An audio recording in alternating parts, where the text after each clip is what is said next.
Hey guys, स्वागत है आपका जगदीश रेप की दुनिया में। गाइस, इस वीडियो में हम महारानी अहिल्याबाई होलकर के बारे में कुछ अनसुनी बातें भी जानेंगे जो शायद ही आपने सुनी हो। गाइस, हमें भी ऐसी महान हस्तियों से जीवन में प्रेरणा लेनी चाहिए।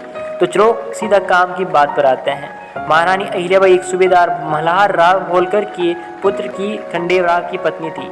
अहिल्याबाई किसी बड़े भारी राज्य की रानी नहीं थी, लेकिन फिर भी उनके कार्यों जो कुछ भी उन्होंने किया वो सराहनीय और उससे आश्चर्यचकित होते हैं लोग।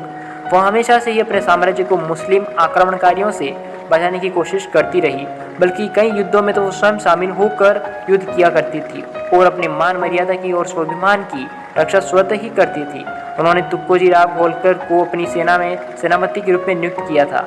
रानी अहिल्याबाई ने अपने साम्राज्य में महेश्वर और इंदौर में काफ़ी मंदिरों का निर्माण भी किया था। इसके साथ ही उन्होंने काफ़ी धार्मिक कार्य भी किए, जिससे उन्होंने लोगों के रहने के लिए कई धर्मशालाएं भी बनवाई। गाइस, ये सभी धर्मशालाएं उन्होंने मुख्य तीर्थ स्थान जैसे गुजरात के द्वारका, काशी विश्वनाथ, वाराणसी का गंगा घाट, उज्जैन, नासिक, विष्णुपद मंदिर और बैजनाथ के आसपास ही बनवाई। मुस्लिम आक्रमणकारियों के द्वारा तोड़े हुए मंदिरों को देखकर ही उन्होंने सोमनाथ में शिवजी का मंदिर बनवाया, जो आज भी हिंदुओं द्वारा पूजा जाता है। इनका विवाह इंदौर राज्य के संस्थापक महाराज मल्हार राव होलकर के पुत्र खंडेराव से हुआ था। सन 1745 में अहिल्याबाई के पुत्र हुआ और 3 वर्ष बाद एक कन्या। पुत्र का नाम मालेराव और कन्या का नाम मुक्ताबाई रखा।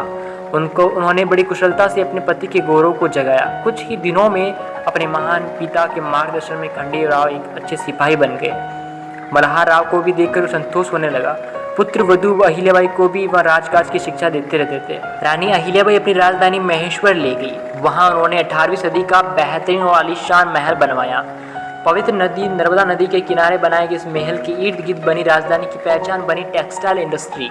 उस दौरान महेश्वर साहित्य, मूर्तिकला, संगीत और कला क्षेत्र में गढ़ बन चुका था। मराठी कवि मोरोपंत, शाहिर अनंत फंडी और संस्कृत विद्वान खुलासी राम उनके कालखंड के महान व्यक्तित्व थे। एक बुद्धिमान, तीक्ष्ण सोच और स्वस्फूर्त शासक के तौर पर अहिल्याबाई को याद किया जाता है। हर दिन वह अपनी प्रजा से बात करती थी, उनकी समस्याएं सुनती थी।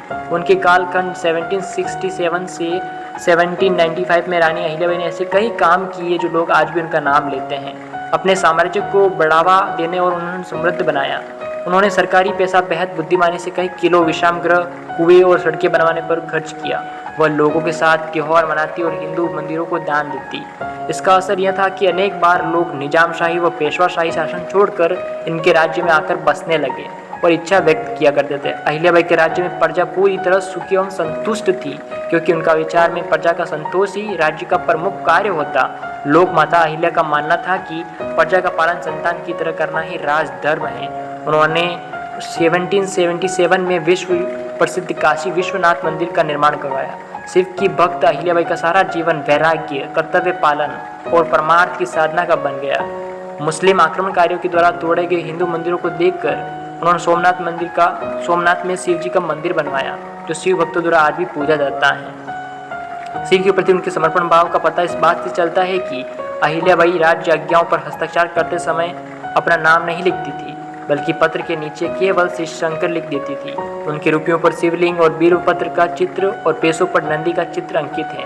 कहा जाता है कि तब से लेकर भारतीय स्वराज्य की प्राप्ति तक उनके बाद में जितने भी नरेश इंदौर के सिंहासन पर आए, सबकी राजआज्ञाएं जब तक कि श्री शंकर के नाम से जारी नहीं होगी, तब तक उन राजआज्ञा नहीं मानी जाती थी और उस पर अमल भी नहीं होता था।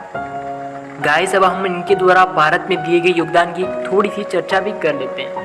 अहिल्याबाई ने अपने राज्य की सीमाओं के बाहर भारत भर के प्रसिद्ध तीर्थों और स्थानों में मंदिर बनवाए, घाट बनवाए, कुओं और बावड़ों का निर्माण किया, मार्ग बनवाए, सुधार करवाए, भूखों के लिए अन्न सत्र खोले, प्यासों के लिए प्याऊ बिठलाई, मंदिरों में विद्वानों की नियुक्ति, शास्त्रों के मनन चिंतन और प्रवचन हेतु की और आत्म प्रतिष्ठा के झूठे मोह को त्याग करके सदा न्याय करने का प्रयत्न करती रही, मरते दम तक। ये उसी परंपरा में थी जिसमें अनेक समकालीन पूना के न्यायाधीश राम शास्त्री थे और उनके पीछे झांसी की रानी लक्ष्मीबाई। गाइस, ये थी एक महान, धैर्यशाली और प्रजा का हित चाहने वाली महान हस्ती की जीवन की कुछ कार्य और घटनाएं। आशा करता हूँ दोस्तों कि वीडियो आपको पसंद आया होगा, तो एक लाइक तो बनता है। हाँ, वीडियो कैसी लगी मुझे कमेंट बॉक्स में ज़रूर बताइएगा।